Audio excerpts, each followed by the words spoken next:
Nós vamos estudar hoje um tema que pode ser visto de duas formas. De uma forma simples, que passa despercebido, e a gente vai dormir em paz. A gente finge que está tudo bem. Ou de uma forma um pouco mais profunda, em que vocês vão ficar se remexendo na cadeira e eu também, e vai nos incomodar um pouco mais. Na verdade, para fazer essa forma mais profunda, não nos achamos capazes, mas de qualquer maneira vamos tentar nos incomodar um pouquinho, né? Decepções, ingratidão, afeições destruídas. Item 937.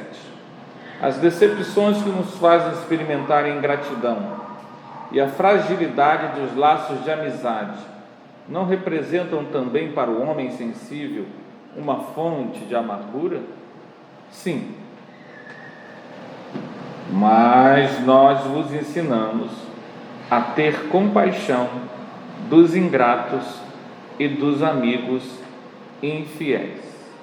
Eles serão mais infelizes do que vós. A ingratidão é filha do egoísmo, e o egoísta encontrará mais tarde corações insensíveis, como ele próprio o foi. Então, os Espíritos estão nos dizendo que nós devemos ter compaixão com um amigo que nos decepcionou, compaixão com um parente que foi ingrato, compaixão com aquela pessoa que mordeu quando a gente deu a mão. E ele nos diz que eles nos ensinaram. Jesus, quando veio à Terra há 2000 anos, falou sobre isso também. E aí Jesus veio à Terra, não foi isso, gente? Hein? E falou pra gente, e a gente, depois que ele falou, Jesus falou, a gente resolveu o nosso problema há 2000 anos, não foi isso? Sim ou não? Resolvemos? Nós aqui e todo mundo. Então aquela tua tia que está querendo morar lá naquela casa, aquela tia que sempre foi uma chata para você, você está deixando ela morar lá, mesmo ela não pagando nada, não é isso? Você está abrindo mão. E se ela não agradece, você, poxa, ela nem agradece, ela é egoísta. E aí o teu cunhado, né, aquele dinheiro que ele pegou emprestado, estou dizendo que aquele dinheiro que ele pegou emprestado, e que você reclama até hoje que ele não pagou, os Espíritos disseram o seguinte: olha só, meu amigo, tenha compaixão. Se a gente não parar para pensar, essas recomendações vão ter o mesmo efeito daquelas que vêm sendo pregadas há tanto tempo. Primeira coisa que a gente precisa entender: nós ainda não temos uma integral capacidade de perdoar e ter compaixão. Primeira coisa que a gente tem que fazer é admitir que temos limitações. Ok. Agora a gente tem que compreender que a vida é evolutiva. Há uma lei que se chama lei de progresso. A lei de progresso, ela significa o seguinte: ninguém é obrigado a nada, mas com toda conquista terá que ser suada. Você não é obrigado, mas toda conquista você vai ter que se esforçar muito. Se você não se esforça, se você é neutro, você está perdendo. Imagina aquela casa lá em 1995, antes da sua tia morrer, te dar a casa? Ela disse que a casa é em Madureira, e Madureira tem muito trânsito, então tem que pintar todo ano a casa. E aí você, em 95, não pinta a casa. Você não sujou a casa, mas você não pintou. 96, você não pintou a casa. Você não sujou a casa, mas você não pintou.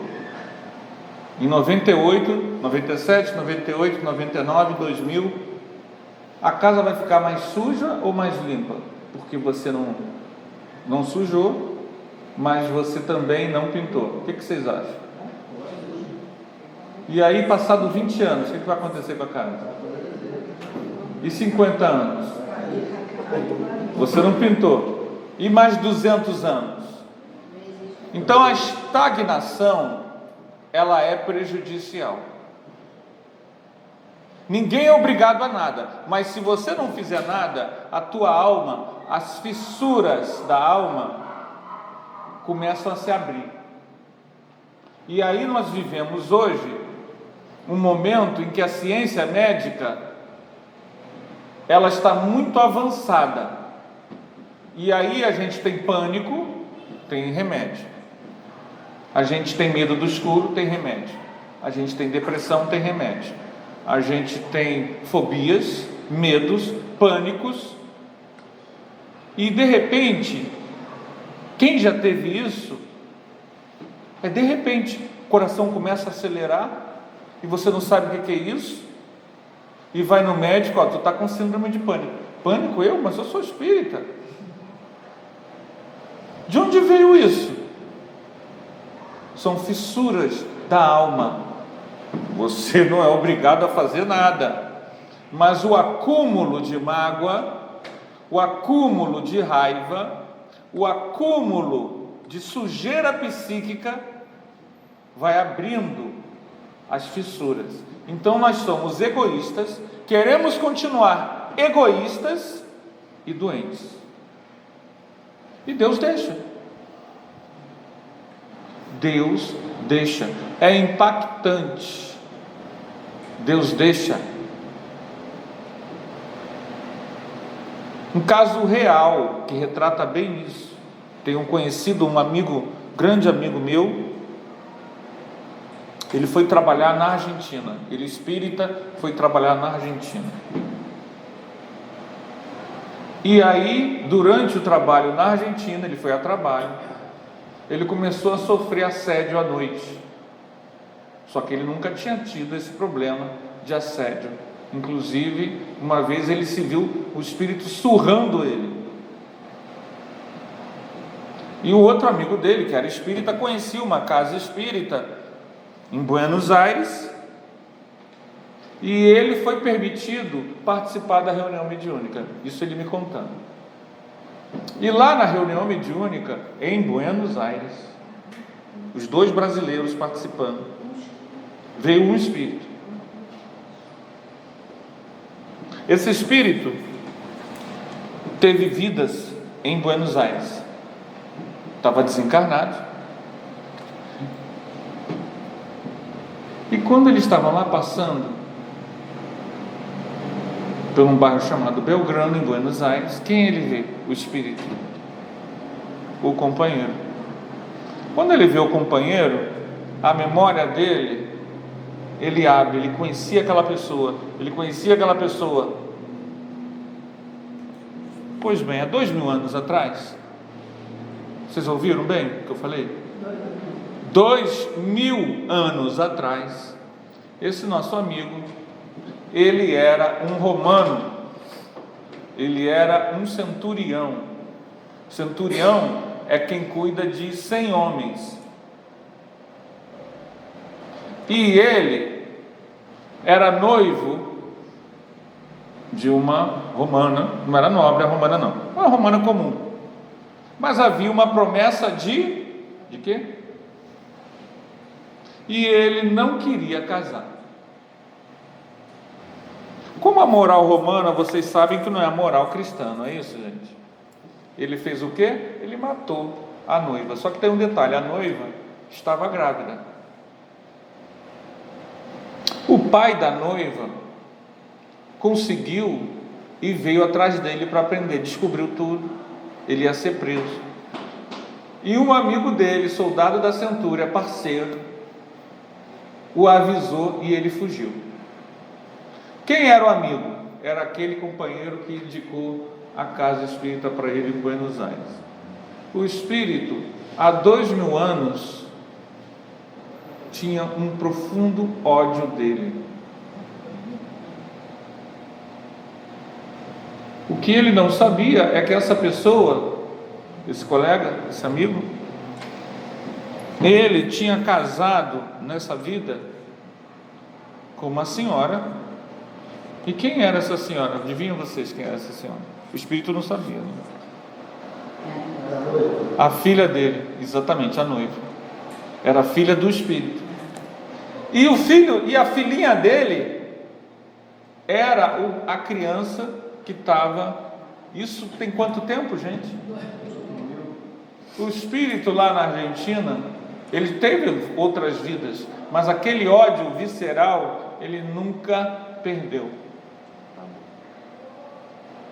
Quando foi mostrado a ele quem era, aonde estavam a filha e a neta, que ele nem conheceu, ele começa a chorar, e aí muda a sintonia, e a espiritualidade socorre ele, e ele é levado.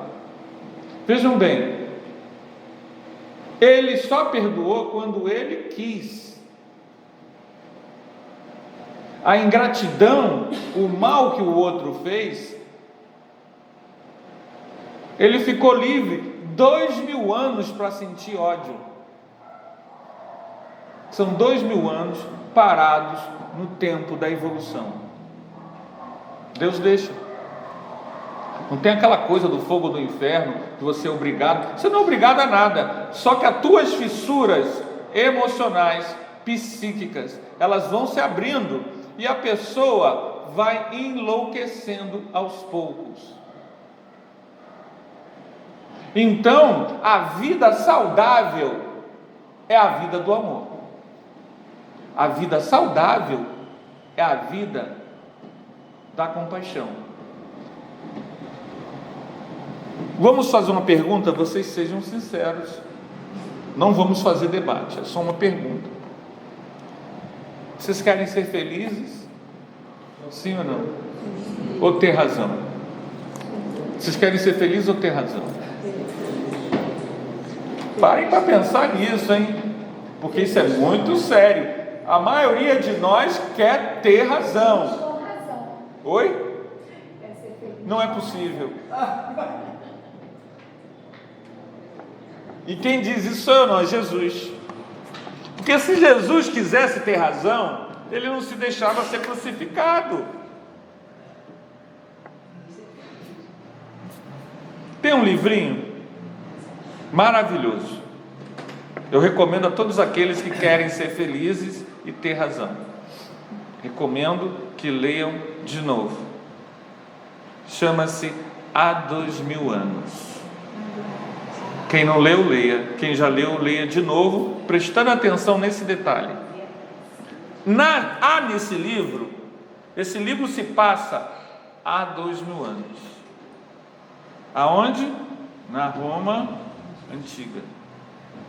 Muitos de nós espíritas passamos pelo Império Romano, tá? Provavelmente todos aqui.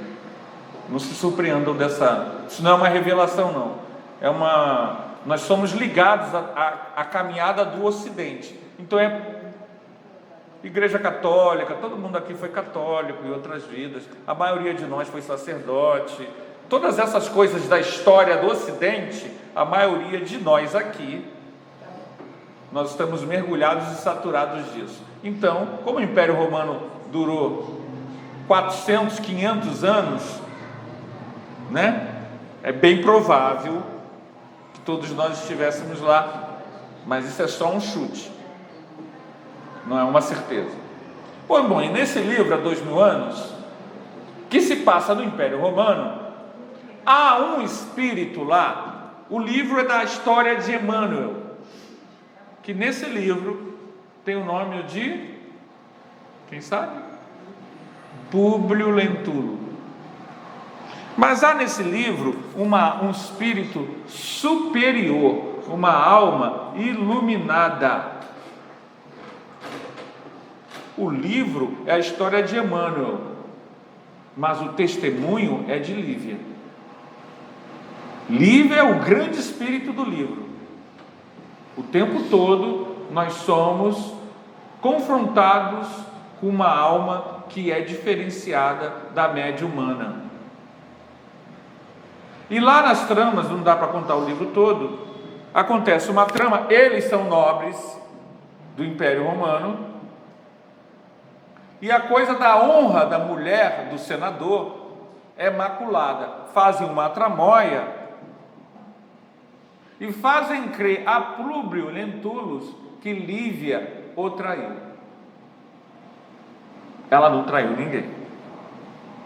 Aquilo tudo foi picuinha, disse-me-disse, insinuações maldosas de almas pequenas. Porque um espírito muito evoluído, espírito pouco evoluído, como nós, não tem problema. Mas um espírito muito evoluído, ele causa um problema. Não sei se vocês pararam, não sei se vocês sabem disso. Quanto mais o espírito for superior, e ele demonstrar isso, mais ele nos perturba,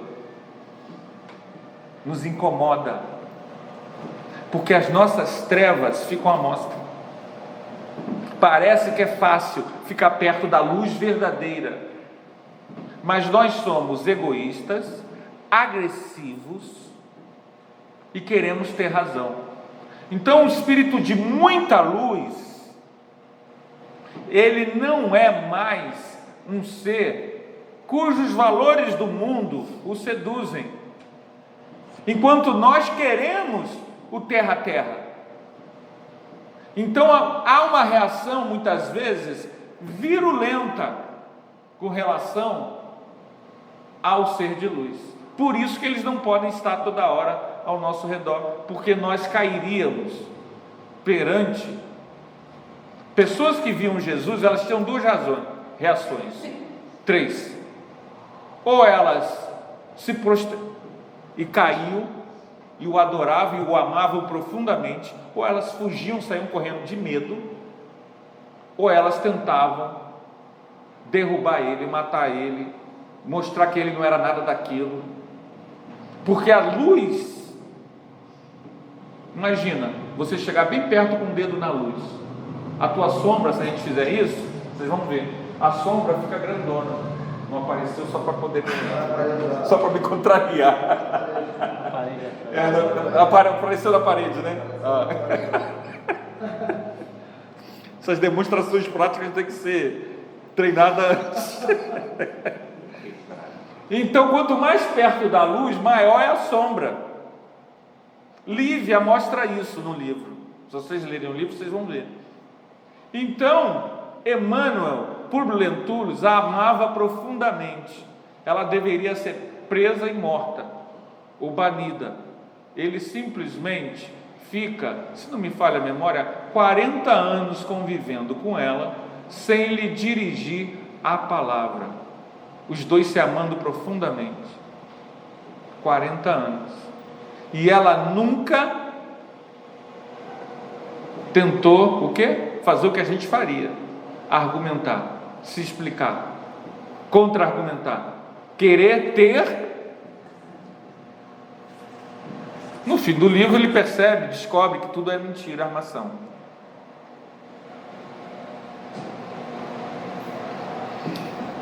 Já quase no final do livro, ou na metade final do livro, tem spoiler, tá, gente?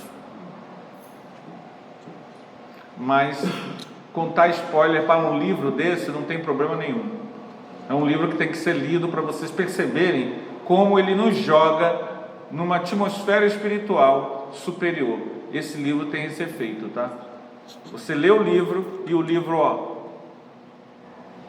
te joga para cima. Tudo vibra melhor para você. a tua casa até fica mais iluminada. Parece exagero, mas não é não. Meados do livro para frente, Jesus já está sendo crucificado. E ela está tentando, Lívia, porque ela se tornou cristã, chegar a Pôncio Pilatos, porque ela tem contato com Pôncio Pilatos. A traição, a acusação de traição foi dela com Pôncio Pilatos, que tentava seduzi-la de tudo quanto é jeito, mas que ela nunca cedeu. Mas ele era o governador e ela tentava chegar a ele para impedir, dizendo que havia um grande erro, que Jesus nunca fez nada. Mas quando ela olha num certo local, ela olha o Gólgota. Gólgota é o local que Jesus está sendo crucificado. Ela olha lá no horizonte e vê o Gólgota, e lá, a 2-3 quilômetros de distância, Jesus lá fala com ela. É um fenômeno psíquico, telepático. Ele de lá, ele fala com ela: minha filha, por enquanto todos que me seguem em espírito e verdade terão esse destino. Foi mais ou menos essas palavras. Que destino, gente?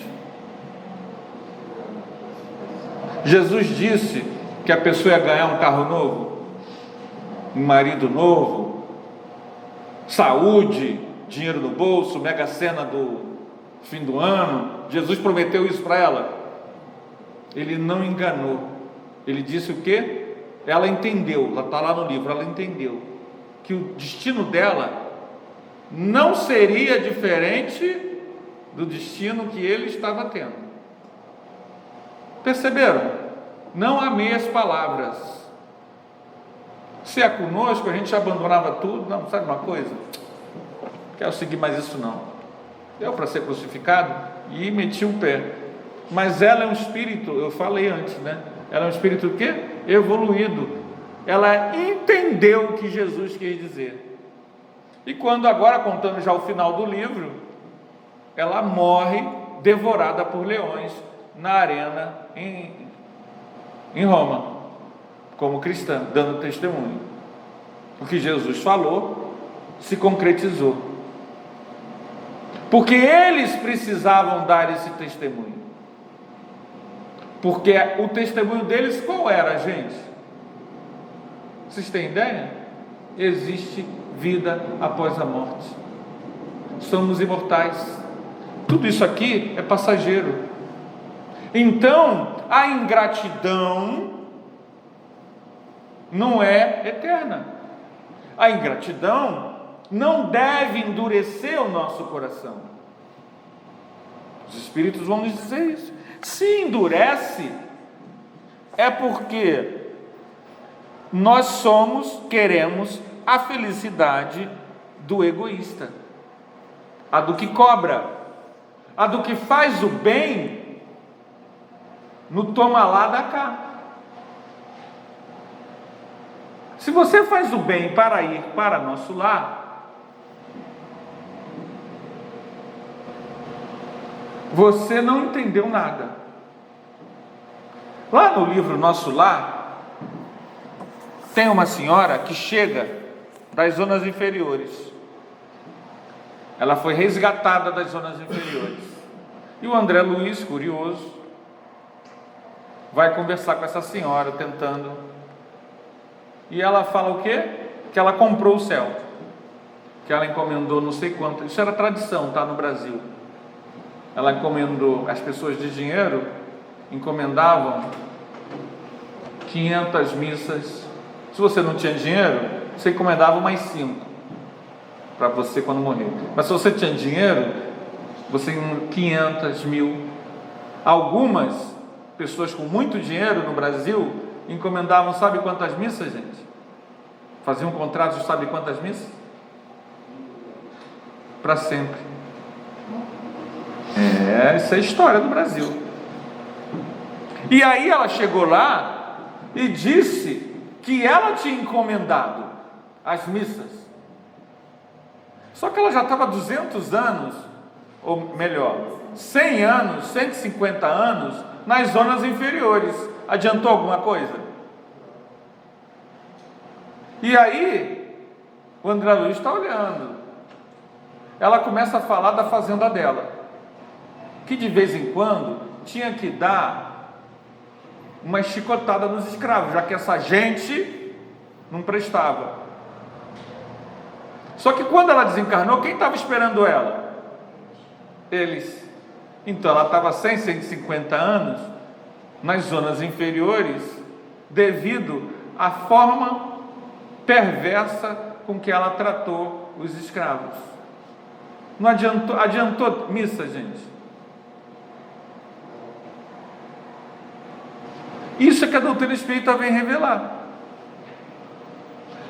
Se eu quero o céu porque eu estou pagando, ou porque eu estou dando a esmola, ou porque, olha só, para você, ó, nosso lar, ele não precisa, se você está fazendo isso é egoísmo, gente, isso é infantil, porque o céu não é um lugar, já falei isso aqui várias vezes, né?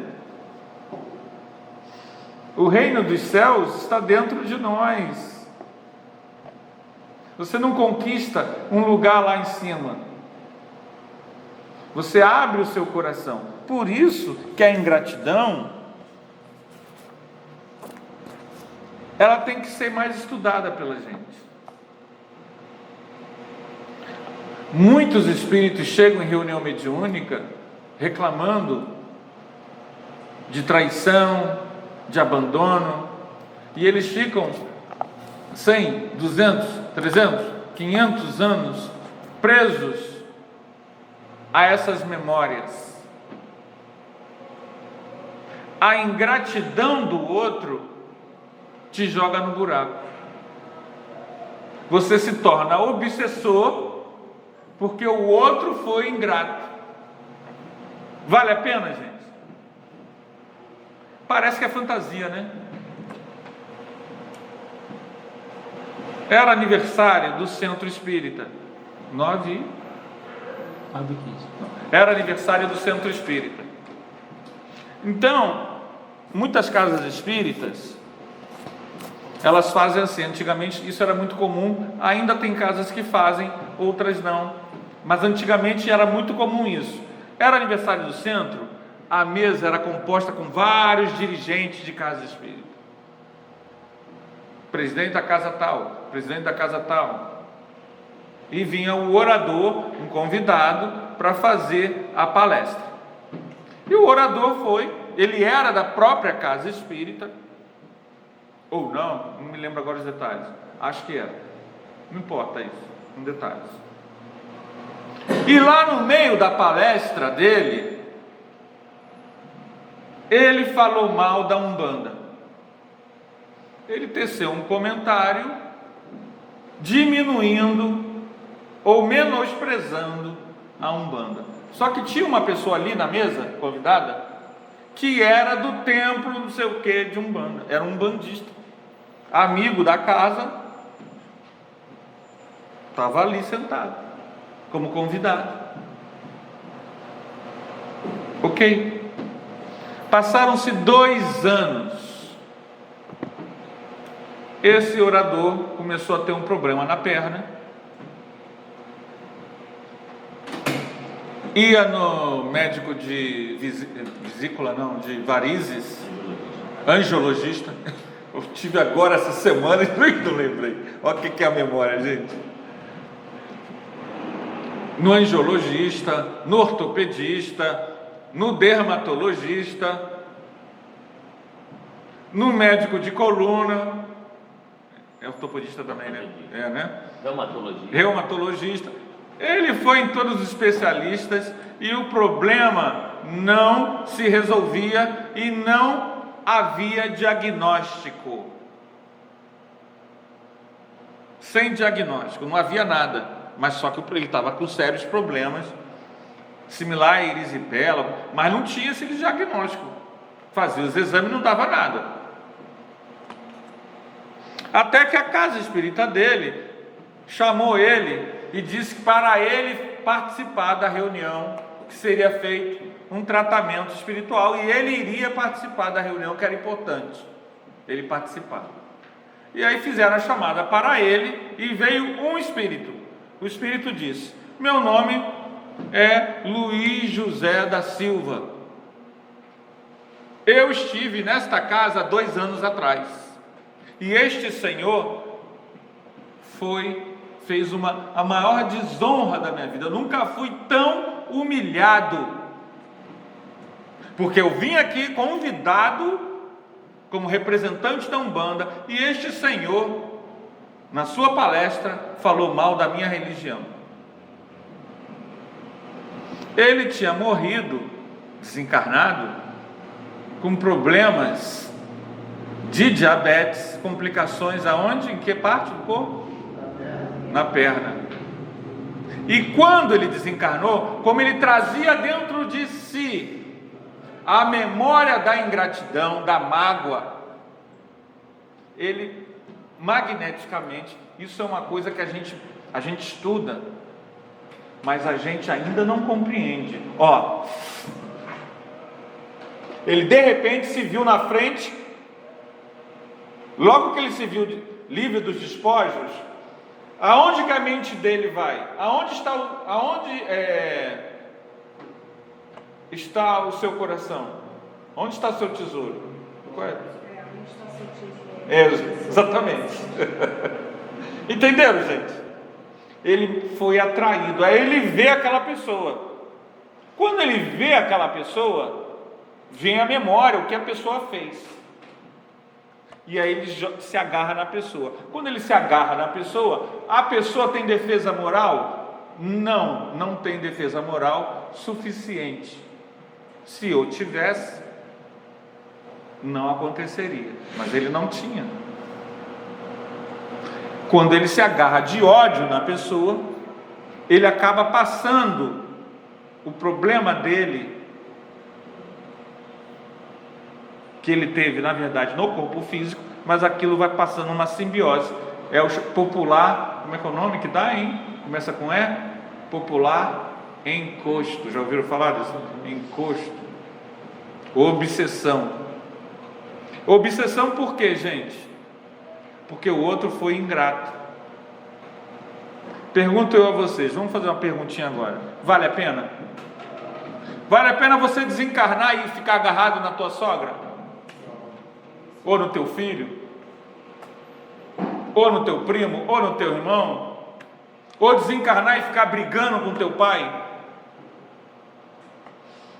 Lá no mundo espiritual? Porque ele foi assim ou foi assado? Pois bem, se nós entendermos que tudo isso é real, nós vamos entender que não vale a pena ficar magoado pela ingratidão alheia. Percebem? O caminho do amor, o caminho espírita, é o caminho do amor. Só que o caminho do amor é o caminho mais difícil para almas do nosso nível. Nós temos dificuldade de realmente colocar amor em todos os problemas da nossa vida. A gente quer soluções imediatas. O caminho do amor não traz soluções imediatas. Sabem por quê? Porque existe uma coisa chamada, falei no início, evolução. E não tem jeito. Por mais que eu queira, eu não posso aqui impor evolução a ninguém, aqui dentro, ou lá fora, ou ali na esquina. Sabiam disso? Que você não impõe evolução. O que os espíritos superiores fizeram conosco e o que eles nos convidam a fazer? Sermos médiums desses valores, trazer os valores mais altos, dos planos mais altos do mundo espiritual, mas não no gogó. É fazer o que a Lívia fez. viver. Quem ama uma verdade, vive. Viver essa realidade. Qual é a realidade? O caminho do amor. No caminho do amor, teremos e sofreremos ingratidão. E se você não seguir o caminho do amor, também. A ingratidão, ela é natural no mundo de provas e expiações, porque as pessoas não têm como corresponder às nossas expectativas. Todo mundo aqui tem defeito. Todo mundo aqui é imperfeito. Inclusive eu e todos nós aqui e todas as pessoas da nossa família e inclusive os nossos amigos. E a gente tem dificuldade de dar bom dia a quem não dá, a quem, por exemplo, a pessoa lá, o vizinho de manhã te acordou. Aí tu deu bom dia e não respondeu. Aí tu diz assim: nunca mais. Nunca mais. Esses somos nós. Eu não estou dizendo que é feio, que é errado. A gente tem que entender que isso é um sintoma de que nossa alma tem fissura. Aí quando vir a depressão, a desmotivação, a síndrome de pânico, a obsessão, o câncer, lembre-se, as fissuras. Ah, mas quando é que você vai querer fechar as fissuras? Quando você quiser. Conhecimento espírita está aqui. E o mundo está cheio de ingratos. O que eles dizem para a gente? Que o bem que fizeste seja a vossa recompensa. E não vos importeis com o que dizem disto aqueles que a receberam. O ato de amor, ele é a própria recompensa. E não o muito obrigado. Quando você, por exemplo, médium, passista, dá o passe, o mais importante é o momento que você está ali, dando todo o seu amor, todo o amor que você puder dar nessa vida, àquela pessoa. Esse momento é sagrado. Deus é amor. Nesse momento em que você irradia amor, você está em sintonia com o divino. Isso não tem preço. Se o outro que recebeu o teu amor, o teu amparo, o teu carinho, o teu bom dia, o teu afago, vai corresponder ou não, isso é com ele. É dever dele ser grato. Mas se ele não for, é com ele. E aí muitas vezes, aqui na pergunta 938, ele vai falar: não será motivo as decepções para a gente fechar o coração, não querer mais ser assim, não querer mais ajudar, não querer mais ser bom? É comum isso acontecer. O ingrato age dessa forma e você fala: nunca mais. Mas vejam bem, a lógica espiritual da vida nos convida a rever essa posição, no sentido de que não devemos mais fazer o bem para uma recompensa externa, para aplauso. Puxa vida, depois disso tudo vocês nem me aplaudiram no meu enterro.